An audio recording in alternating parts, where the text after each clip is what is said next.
연약함을 통해 예수님의 능력에 붙들린 인생을 살라라는 제목으로 말씀을 전하겠습니다. 오늘 말씀은 사도 바울 자신에 대한 이야기입니다. 우리가 흔히 사도 바울을 우리 머릿속에 이제 떠올리게 되면 어떤 이미지가 떠오릅니까? 이런 이미지가 떠올라요.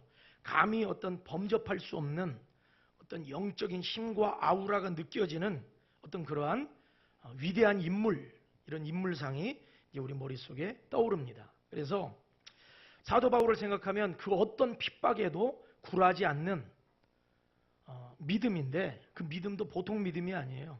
아주 완벽한 믿음. 또 고난과 시련이 와도 그 고난과 시련을 돌파하는 어마어마한 이 엄청난 그 힘과 능력을 소유한 사람. 또 악한 영들을 대적할 때 봐도 사도 바울이 가서 귀신들을 쫓아내고 악한 영을 쫓아내고 할 적에 보면은 그야말로 악한 영들을 대적할 때 그 느껴지는 그런 어떤 영적인 강력한 어떤 그 파워. 그러니까 우리가 성경 어디를 읽어봐도 사실 사도 바울과 같이 완벽한 그런 인물을 우리가 찾기는 쉽지가 않습니다. 그럴 정도로 사도 바울은 강해도 이렇게 강한 사람이 없어요. 이렇게 능력 있고 이렇게 출중한 인물이 없습니다. 그런데 오늘 본문을 보면 본문에서는 사도 바울이 자기 자신의 연약함에 대해서 이야기를 해요.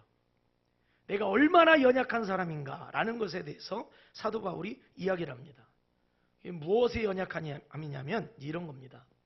자기 자신을 일평생 괴롭게 했던 사도 바울에게 질병이 있었어요. 질병이 있었어요. 이 병은 고칠 수 있는 병이 아니었어요. 불치병이었어요. 성경은 사도 바울에게 이 질병이 어떤 병이었는지는 정확하게 밝혀주고 있지는 않습니다. 그런데 사도 바울은 자신이 가지고 있는 이 질병, 이 연약함, 이것에 대해서 뭐라고 표현을 했냐면 육체의 가시라고 그랬어요. 가시. 여러분, 가시는 이 아주 작은 어떤 크기의 모양의 가시라 할지라도 여러분이 작은 가시라도 내 몸에 박혀 있으면 굉장히 그게 괴로운 겁니다. 계속 나를 찌르는 그 아픔 때문에 순간순간 놀라고요. 순간순간 잠에서도 깨고요. 때로는 이것 때문에 신경이 곤두서가지고 아주 신경증적인 그런 반응을 보이게 만드는 거죠. 그런데 이 질병이 뭐냐? 육체의 가시라고 그랬어요. 또 뭐라고 표현했냐면 사탄의 사자라고 그랬어요. 사탄의 사자. 그렇게 표현했어요. 그러니까 사도 바울은 이 연약함, 자신을 연약하게 만드는 이 질병, 이 불치병, 이것 때문에 사도 바울은 그야말로 그 일생이 굉장히 사실은 괴롭고 고통스러운 삶을 살았습니다. 학자들의 견해에 의하면 이 질병이 무슨 어떤 질병이었을까? 보통 두 가지 이야기하는데, 첫째로는 심한 안질에 걸렸을 것이다. 눈병이 있었을 것이다. 그래서 눈이 잘 보이지 않거나 아니면 눈에 통증이 있거나 이런 안질이 있었을 것이다. 예수님을 환상 중에 만날 때 눈이 멀었잖아요. 3일 동안 식음을 전폐하고 앞을 보지 못했잖아요. 그때 어떤 그 사도 바울이 이 눈에 어떤 질병이 있었을 것이다. 이렇게 생각하는 사람도 있고, 또 어떤 경우는 사도 바울에게 간질병이 있었을 것이다. 간질병. 이렇게 이야기도 합니다. 간질병이라고 그러면 여러분 그 병이 얼마나 무서운 병이겠어요. 그렇죠? 그러한 연약함이 있었을 것이다. 이렇게 이야기를 합니다. 여러분, 참 이게 아이러니한 일이죠. 이게 뭐냐면은 사도 바울은 그 누구보다 완벽한 믿음을 가졌어요. 그리고 성경에도 보면은 복음주의자들이 가장 자랑스럽게 여기는 성경의 권 가운데, 성경 가운데 로마서가 있죠. 로마서 하면 아주 이 복음의 진수를 기록한 성경 아닙니까? 그런데 이 로마서를 저술할 정도로 탁월한 어떤 지성을 소유한 사람이 또 사도 바울이었어요. 그러니까 지성도 소유했고 남다른 믿음과 또 담대함도 가졌던 이 사도 바울, 그야말로 흠을 잡을래야 흠잡을 데 없이 완벽했던 이 사람에게 그 누구보다 고통스러운 질병, 연약함, 육체의 약함을 가지고 있었다고 하는 것이 참으로 아이러니한 일인 것입니다. 자, 우리는 오늘 말씀을 통해서 이 연약함을 통해서 하나님이 우리에게 오늘 주시고자 하는 영적인 진리 두 가지를 오늘 살펴보도록 하겠습니다. 자, 첫째. 자, 우리 노란색 글씨를 같이 한번 읽어볼게요. 시작. 다시 한번 시작. 연약함이 내 안에 있는 뭘 제거해요? 교만을 제거한다. 사도 바울이 연약함이 있었어요. 그러니까 남들에게 드러내기 어려운 정도가 아니라 감추고 싶은, 드러내고 싶지 않은, 때론 이것 때문에 정말 아주 체면 구기는, 정말 망신살 뻗치는 그러한 어떤 이 질병, 사역에 어떻게 보면 큰 방해와 어려움을 줄 수 있는 이 질병을 사도 바울은 갖고 있었다는 거예요. 그런데 이 질병, 이 연약함, 이것이 사도 바울 안에 있는 뭘 제거했다고요? 교만을 제거했다는 거예요. 자, 고린도후서 12장 7절 한번 읽어봅시다. 시작. 여러 계시를 받은 것이 지극히 크므로 너무 자만하지 않게 하시려고 내 육체의 가시 곧 사탄의 사자를 주셨으니 이는 나를 쳐서 너무 자만하지 않게 하려 하심이라. 자, 이거 공동번역 성경으로 보면요 이렇게 말합니다. 내가 굉장한 계시를 받았다고 해서 잔뜩 교만해질까 봐 하나님께서 내 몸에 가시로 찌르는 것 같은 병을 하나 주셨습니다. 그것은 사탄의 하수인으로서 나를 줄곧 괴롭혀 왔습니다. 그래서 나는 교만에 빠지지 않게 되었습니다. 그 사도 바울이요, 교만하지 않을 수 있었던 비결이 있어요. 그게 뭐냐면 평생도록 안고 살았던 그 불치병이었어요. 그것이 간질병이든 심한 고칠 수 없는 안질이든 간에 그 병 때문에 사도 바울이 교만하지 않고 하나님 앞에 끝까지 겸손을 유지할 수 있었던 겁니다. 여러분, 사도 바울은 육체적으로 사실 자랑할 게 많이 있었어요. 사도 바울은 정통 유대인입니다. 베냐민 지파 출신이에요. 가말리엘 문화에서 공부한 수재였어요. 로마 시민권을 가지고 있을 정도로 그 집안의 든든한 배경을, 스펙을 갖고 있는 사람이었어요. 얼마든지 세상적으로 자랑할 게 많은 사람이 사도 바울이었어요. 더구나 우리가 오늘 말씀 읽은 그 이전의 내용들을 보면 사도 바울은 남들이 체험하지 못한 영적인 신비를 경험한 사람이었어요. 셋째 하늘에 끌려 올라왔다고 그랬어요. 내가 몸 안에 있었는지 몸 밖에 있었는지 그거는 모른다. 그러나 말할 수 없을 정도로 놀라운 신비 체험을 하나님이 하게 해주셨다. 그러니까 남들이 하지 못한 영적인 이러한 놀라운 체험도 사도 바울은 한 사람입니다. 그러니까 입만 열면 사실 얼마든지 자랑을 쏟아낼 수 있는 그러한 사람이 바로 사도 바울입니다. 그러나 사도 바울은 자랑하지 않았어요. 그것 때문에 교만하지 않았어요. 그 이유가 뭔가 봤더니 바로 이거였어요. 내 몸에 하나님이 주신 질병인데 고칠 수 없는 이 질병. 만약에 이것이 여러분 간질병이었다고 그러면 어떻게 했어요? 사도 바울이 복음을 전하다가 하다가 남들은 다 병을 고쳐주고 죽은 자도 살려내고 귀신도 쫓아내고 앉은 맹이도 일으키고 이러는데 자기가 간질이 있어서 쓰러진다고 한번 생각을 해보세요. 여러분, 사도 바울이 얼마나 그것 때문에 힘들었겠어요. 그런데 그 질병 때문에 오히려 사도 바울은 교만해지지 않을 수 있었다고 하는 사실입니다. 여러분, 우리가 신앙적으로요, 영적으로 제일 무서운 죄가 뭐냐면은 교만입니다. 사람들이 흔히 이 교만이라고 하는 이 죄를 별것 아니게 생각하는데, 여러분, 영적으로 보면 이 교만이라는 죄가 제일 무서운 죄 가운데 하나입니다. 제일 무서운 죄예요. 여러분, 천사장이 왜 사탄 마귀가 됐어요? 교만 때문에 사탄 마귀가 된 겁니다. 아담과 하와가 왜 에덴 동산에서 쫓겨나게 되는 겁니까?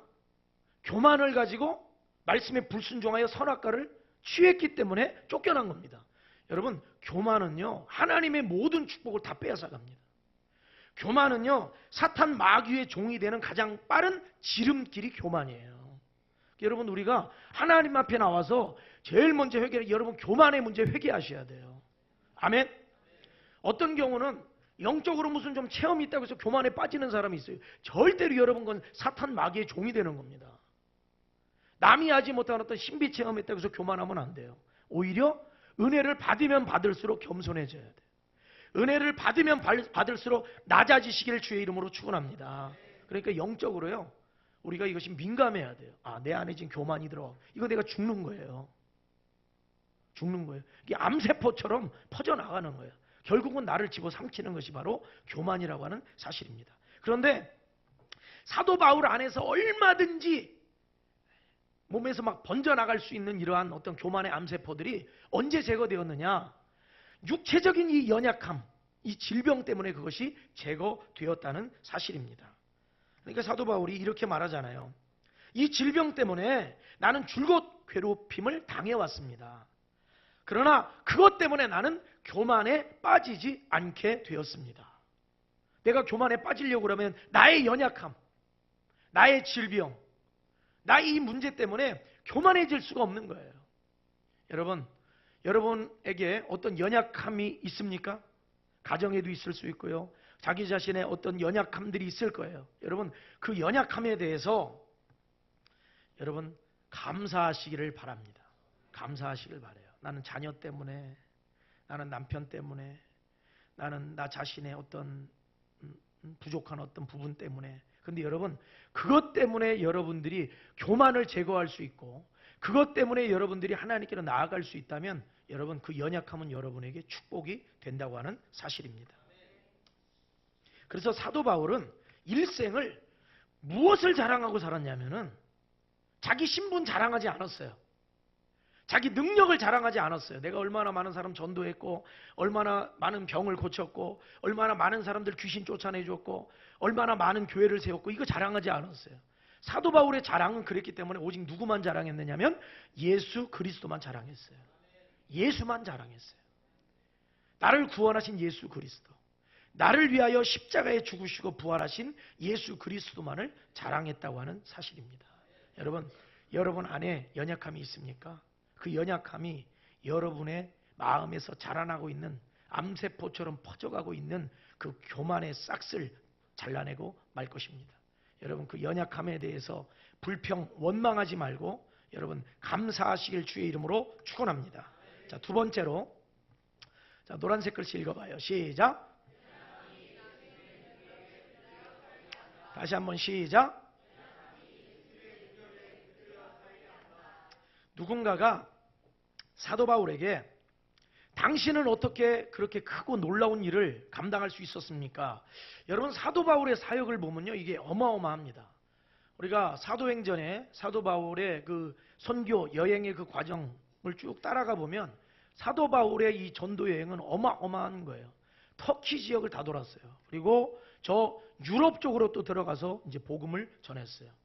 그러니까 사도 바울의 이 복음 전파의 역사는 오늘날 이 교회 역사에서 그야말로 어마어마한 겁니다. 그러니까 사도 바울이 한 일은 그 누구도 이게 따라갈 수 있는 일이 아니었어요. 감히 어떻게 범접할 수가 없어요. 사도 바울이 한 이 사역과 교회를 세우고 복음을 전하고 수많은 일들을 한 이 사역. 그래서 여러분, 세계 복음화에 여러분 사도 바울은 1등 공신입니다. 그런데 누군가가 사도 바울에게 당신이 어떻게 그렇게 큰 일을 할 수 있었습니까? 라고 질문을 한다면 사도 바울은 아마도 이렇게 대답할 것입니다. 그것은 나의 연약함 때문이었습니다. 나는 나의 연약함을 잘 알고 있었기 때문에 주님을 더욱 의지할 수밖에 없었고, 주님은 내가 감당할 수 없는 일까지도 해내셨습니다. 여러분, 그 연약함이 오히려 예수님의 능력에 붙들려 살게 만드는 그러한 역할을 하게 된 것입니다. 여러분, 나 자신의 연약함, 때로는 학력이 안 된다든지, 건강이 안 된다든지, 가정 집안의 배경이 어렵다든지, 여러 가지 어떤 어려움들이 있겠죠. 그런데 그 연약함을 통해서 여러분, 오히려 우리 주님께 붙들려 사는 여러분들 되시기를 주의 이름으로 축원합니다. 근데 이제 이런 경우가 있어요. 연약하다고 다 큰 축복은 아니에요. 연약하다고 축복은 아니에요. 연약한 가운데 주님의 능력에 붙들리는 게 축복입니다. 연약한 가운데 주님께 나아가는 것이 축복이에요. 여러분, 가만히 생각해 보세요. 기도의 참석은 누가 하는 것 같아요? 기도의 자리는 누가 나오는 것 같아요? 믿음이 좋은 사람이 나오는 것 같아요? 아, 저 사람은 기도에 열심히 참석하니까 참 믿음이 좋은 사람이야. 그런 것 같아요? 아니죠. 사실은 연약함을 알기 때문에 기도의 자리에 나아가는 겁니다. 혹시 기도의 자리에 있으면서 내가 남들보다 믿음이 좋기 때문에 내가 이 자리에 있는 거야, 이거 착각입니다. 연약하기 때문에 그 자리에 있을 수밖에 없는 거예요. 연약하기 때문에. 여러분, 연약함을 통해서 우리 주님의 능력에 붙들리고 주님의 역사가 더 크게 일어나는 것을 믿으시기를 바랍니다. 하나님께서 성경의 인물들을 통해서 보여주시는 게 있어요. 그게 뭐냐?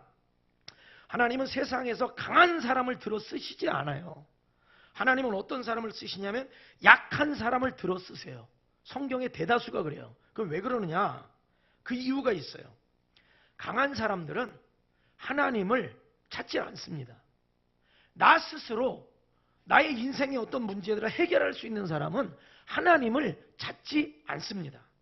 그러나 나 자신의 연약함을 인정하고 내 힘으로 할 수 없다는 사실을 깨달아 아는 사람은 하나님께 나오게 되어 있는 겁니다. 부르짖을 수밖에 없어요. 어떤 분들은 이제 이렇게 이야기하죠. 나는 기도를 할 줄 몰라서 기도를 못한다고 하는 분들이 있어요. 그런데 여러분, 진짜 나 자신의 연약함을 인정하고 정말 이 연약함에서 나를 건져내시고 나를 붙들어 주실 분이 예수 그리스도 하나님밖에 없다면은 여러분, 기도는요 그냥 나오는 거예요. 어떻게 나오느냐? 그냥 아버지 하고 그냥 나오는 거예요. 주여 하고 나오는 거예요. 그냥 1시간 내내 주여만 부르다 갈 수도 있어요. 말하자면 이거예요. 집안에 아빠가 있는데 아이가 아빠가 아니면 이 문제 해결이 안 돼요. 그러면 아빠 아빠만 부르는 거예요. 아니면 엄마만 불러요. 해결해 주실 분이 아빠하고 엄마니까. 여러분, 하나님만이 우리의 연약함 가운데서 우리를 건져주시고 우리를 통해 일하실 수 있는 겁니다. 그래서 성경은 강한 사람, 자기 잘난 사람, 자기 스스로 뭐 이루어 보겠다는 사람을 하나님이 쓰신 적이 없어요. 하나님은 어떤 사람을 쓰시느냐? 연약함을 알고 깨닫는 사람, 인정하는 사람. 하나님 앞에 하나님, 저는 연약합니다. 하나님 은혜가 아니면 살 수 없습니다. 하나님이 도와주시지 않으면 저는 아무것도 못해요. 이런 사람을 하나님이 사용하여 주신다고 하는 사실입니다. 예배의 자리 누가 나옵니까? 예배의 자리. 믿음 좋은 사람이 나오는 거 아니에요. 예배의 자리는 나의 연약함을 인정하는 사람이 예배의 자리에 나오는 거예요. 여러분들 이렇게 창세기 말씀에도 보면은 하나님 앞에 처음으로 이제 아담과 하와 이후에 하나님 앞에 이제 예배를 하는 그런 이제 장면들이 쭉 나오는데 나중에 이 에노스라고 하는 인물이 있어요. 에노스라고 하는 인물. 근데 이 에노스라고 하는 인물 그때에 사람들이 그때에서야 하나님을 예배하고 하나님의 이름 여호와 이름을 불렀다고 그랬어요. 이게 뭐냐면은 에노스라고 하는 이름의 뜻이 연약함입니다. 연약함.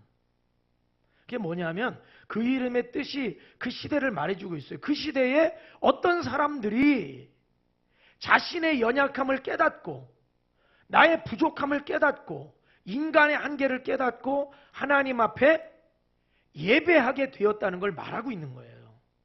여러분, 나 자신의 연약함을 발견하고 하나님 앞에 나아가고 하나님께 쓰임받는 우리 성도들이 되시기를 주의 이름으로 축원합니다. 연약함이 있습니까? 사도 바울의 연약함 얼마나 부끄러울 수 있죠. 그러나 사도 바울은 그 연약함을 부끄러워하지 않았어요. 물론 처음엔 부끄러웠겠죠. 그러나 부끄러워하지 않았어요. 오히려 자랑했어요. 왜 자랑했어요? 이 연약함 때문에 내가 예수님의 능력에 붙들려 살게 되었습니다 라고 자랑하게 됐어요. 나의 약함을 자랑한다고 그랬어요. 그러면서 이렇게 고백했어요. 내가 약할 때 오히려 강함이라 그랬어요. 내가 약한데 어떻게 강합니까? 그거는 역설적 표현이죠. 뭐예요? 내가 약할 때 주님이 강하게 일하신다는 의미예요. 나의 연약함을 인정할 때 우리 주님이 더 강하게 역사하셨다라는 것을 증거하고 있는 겁니다.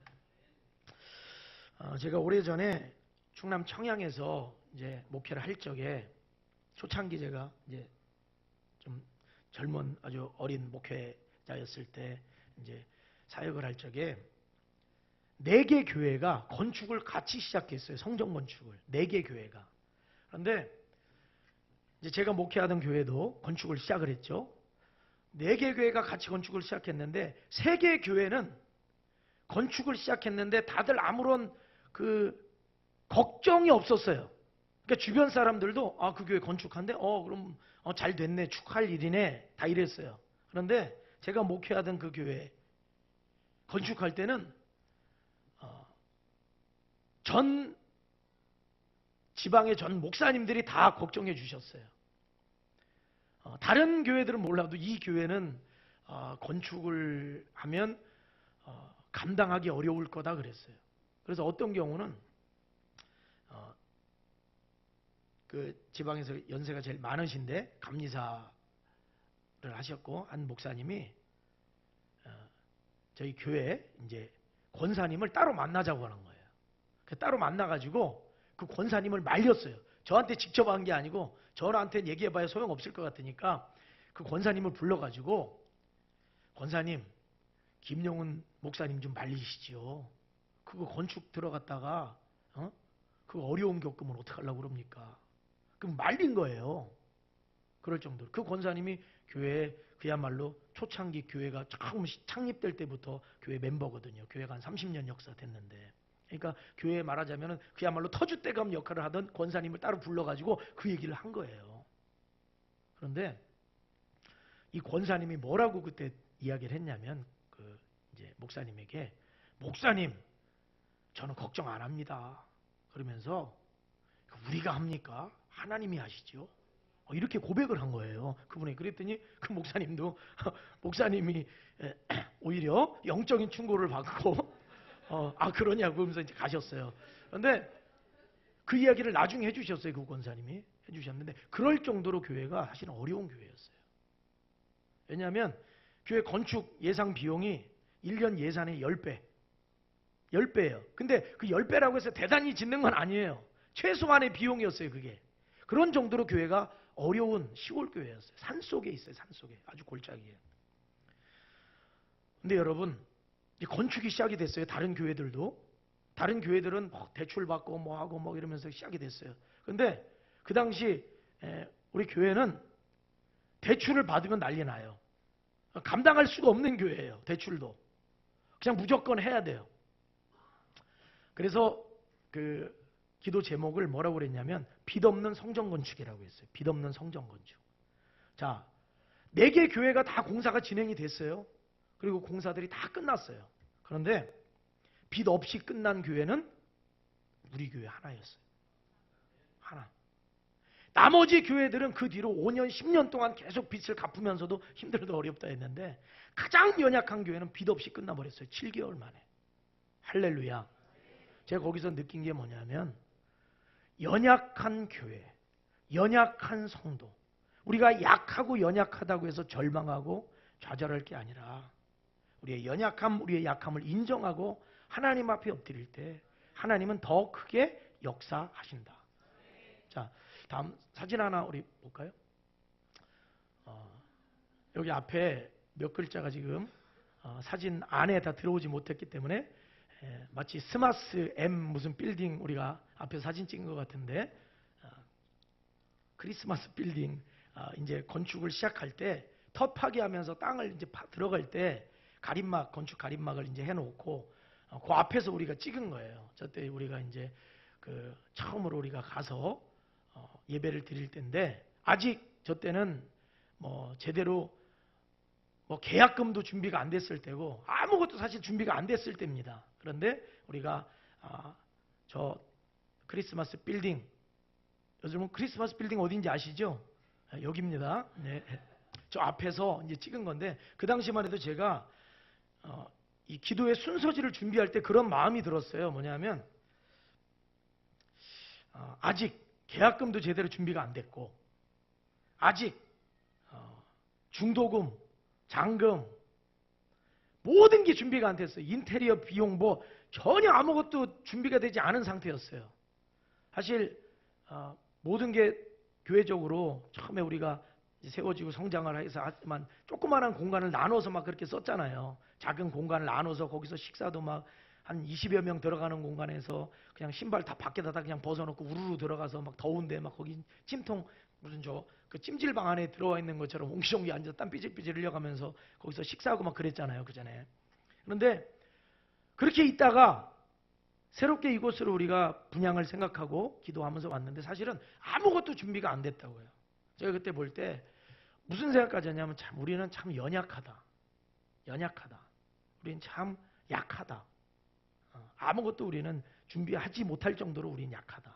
이 생각을 제가 가졌어요. 그러면서 기도의 순서지도 사실 준비를 했었어요.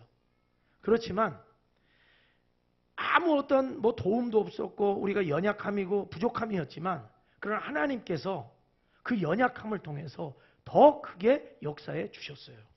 사실 우리는 이 상가 한 칸도 사실 얻을 만한 우리는 그러한 여건도 되지 않았습니다.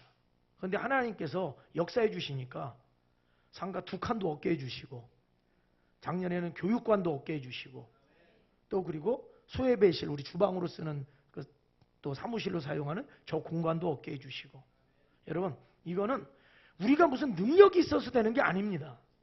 어떤 사람이 헌금을 해서 된 것도 아니에요. 이거는 우리가 연약한 걸 하나님이 아시고 우리의 연약함을 인정하고 하나님 앞에 우리가 기도하고 엎드릴 때 하나님의 능력과 역사가 우리 가운데 나타난 것뿐입니다. 그렇기 때문에 우리 이 세상 살면서요. 내가 학력이 어떠니 가진 재산이 어떠니 부모님의 배경이 어떠니 이거 자랑할 게 아니고요. 우리는 오히려 자랑할 게 있다면 우리의 연약함을 자랑하고 연약함 때문에 주님의 능력을 더 의지할 수밖에 없었다는 것을 여러분 자랑하시기를 주의 이름으로 축원합니다. 여러분 그것이 축복입니다. 기도하겠습니다.